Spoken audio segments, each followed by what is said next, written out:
Okay, here we go. We've got this function f of x, which is the binomial x plus 4 times the binomial x minus 3 squared. And you're asked to find the critical values for that function and the second derivative test to find out where there are relative maximums or minimums. And this is the graph of that function, the red graph. And it looks like there's a relative maximum at this number right here, which is actually negative 5/3, giving a relative maximum value of just over 50. And there's a relative minimum at 3. This point right here is a point of inflection. It's where the graph changes from concave downward to concave upward.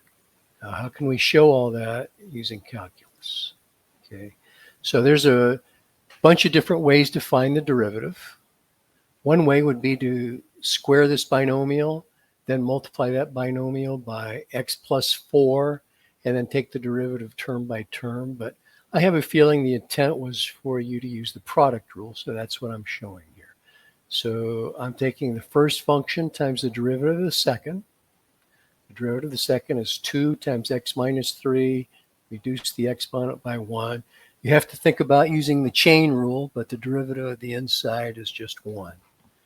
And then plus the second function times the derivative of the first would just be a 1.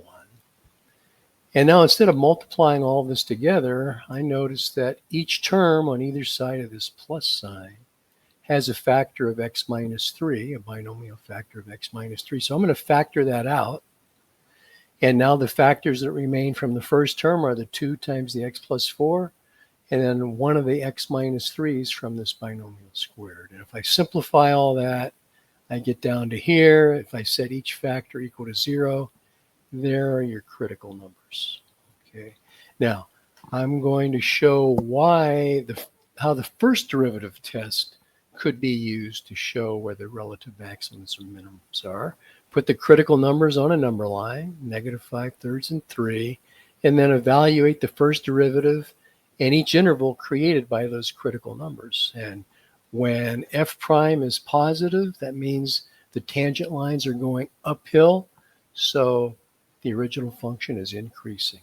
And if you find f prime of 0, for example, you get a negative number. So the original function is decreasing. So that means that negative 5/3, the original function has a relative maximum, increasing to decreasing. And likewise to the right of 3, like if you put a 4 in the first derivative, increasing.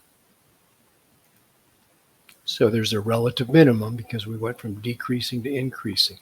Now, if we find the second derivative, again, you could multiply those two binomials together and go term by term, or use the product rule. Either way, there's the expression for the second derivative. And if you set that equal to 0, you get x equals 2/3. That's actually a possible point of inflection. So here's 2/3 on the little number line. And if I evaluate the second derivative to the left of 2/3, you get a negative value, like put 0 in the second derivative. And that means the original function is concave downward. And to the right of 2/3, you get a positive value, so concave upward. Why is that the case? Because when the second derivative is negative, that means the tangent lines are decreasing in slope.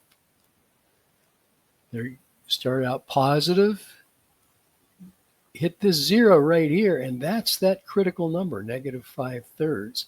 That's why the second derivative test works. If I plug negative 5/3 into the second derivative, this in essence is telling me that the curve at that point is concave downward. So we must be at a relative maximum. And if I put 3 into the second derivative, the tangent lines are increasing in slope. So where the slope is 0, for a concave upward curve, the original, this point must be a relative minimum.